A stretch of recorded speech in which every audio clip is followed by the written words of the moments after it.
பாருங்க. அதாவது 100 PV consistency பண்ணாலும், இல்ல 60 பிவி கன்சிஸ்டன்சி பண்ணா என்னென்ன பெனிஃபிட்ஸ் இருக்கு அப்படின்னு சொல்லிட்டு கிளியரா அந்த இமேஜ்ல வந்து எக்ஸ்பிளைன் பண்ணியிருக்காங்க.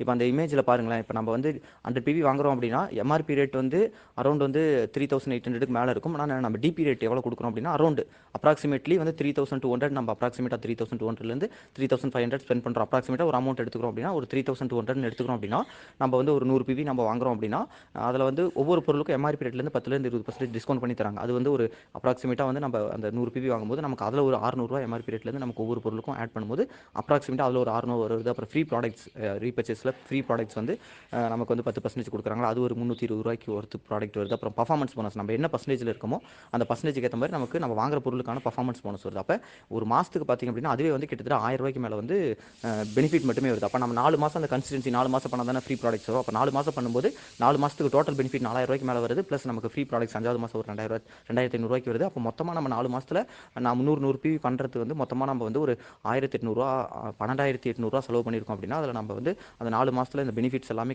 மைனஸ் பண்ணி பார்க்கும்போது நம்ம டோட்டலாக ஸ்பெண்ட் பண்ணது பார்த்திங்க அப்படின்னா வெறும் 6220 தான் அப்ராக்சிமேட்டாக அப்படின்னு சொல்லி நம்ம இதில் எக்ஸ்பிளைன் பண்ணியிருக்கோம்.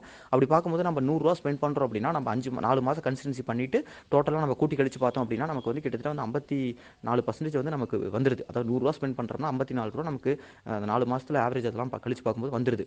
100 நம்ம வந்து ஆக்சுவலாக வந்து நம்ம 46 தான் ஸ்பெண்ட் பண்ணுறோம் அப்படிங்கிறது தான் யதார்த்தம். கன்சிஸ்டன்சி பண்ணால் இவ்வளோ பெனிஃபிட்ஸ் இருக்குது அப்படிங்கிறத நம்ம புரிய வச்சிருக்கோம். அதே மாதிரி தான் 60 பிவி கரெக்டுங்களா. இதை ஜஸ்ட் பாருங்கள். இந்த இமேஜ் சேவ் பண்ணி வச்சுக்கோங்க. இந்த ஆடியோ சேவ் பண்ணி வச்சுக்கோங்க. உங்கள் டீமில் உங்களுக்கு கீழே வரவங்க இந்த இதை எக்ஸ்பிளைன் பண்ணுங்கள். ஏன்னா வந்து உள்ளே வந்ததுக்கப்புறம் தான் வெஸ்டேஜோட ப்ராடக்ட் எப்படி இருக்குது, டீம் எப்படி இருக்குது, இது உண்மையில இன்கம் பண்ணுறாங்கிறத புரிஞ்சுக்கிட்டவங்க கண்டிப்பாக இதை ஆரம்பிக்கிறாங்க அப்படின்னா கண்டிப்பாக மிஸ் பண்ணாமல் கண்டினியூஸாக பண்ணிகிட்டே இருப்பாங்க. நான் இது வரைக்கும் இந்த 4 டைம் வந்து 4 மாதம் பண்ணி கன்சிஸ்டன்சி இது வரைக்கும் 4 கூப்பன் நான் வாங்கியிருக்கேன். 5வது கன்சிஸ்டன்சி நான் பண்ணிட்டு இருக்கேன். கரெக்டாக இது வரைக்கும் 10,000 ரூபாய்க்கு நான் வந்து ஃப்ரீ ப்ராடக்ட்ஸ் மட்டுமே நான் வந்து வாங்கியிருக்கேன். என்ன மாதிரி நிறைய பேர் நம்ம டீமில் பண்ணிட்டு இருக்காங்க. கரெக்டுங்களா.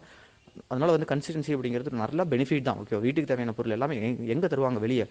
மட்டமான பொருளே நம்ம எவ்வளோ காசு கொடுத்து வாங்கிட்டு இருக்கோம். பட் இவ்வளோ குவாலிட்டியான அற்புதமான எல்லாமே கிரேட் 1 ப்ராடக்ட் வந்து நமக்கு எவ்வளோ கம்மி ரேட்டு கிடைக்குதுன்னு பாருங்கள். ஜஸ்ட் வந்து இதெல்லாம் ட்ரை பண்ணுங்கள். பிஸ்னஸ் நல்லா புரிஞ்சுக்கிட்டவங்க லீடர்ஸ் எல்லாருமே வந்து கண்டிப்பாக கன்சிஸ்டன்சி ஸ்டார்ட் பண்ணுங்கள். கன்சிஸ்டன்சி ரெகுலராக பண்ணுங்கள். அதே மாதிரி இந்த இமேஜை நமக்காக வந்து கிரியேட் பண்ணது நம்ம டீமில் இருக்க one of the director Santosh create பண்ணார்.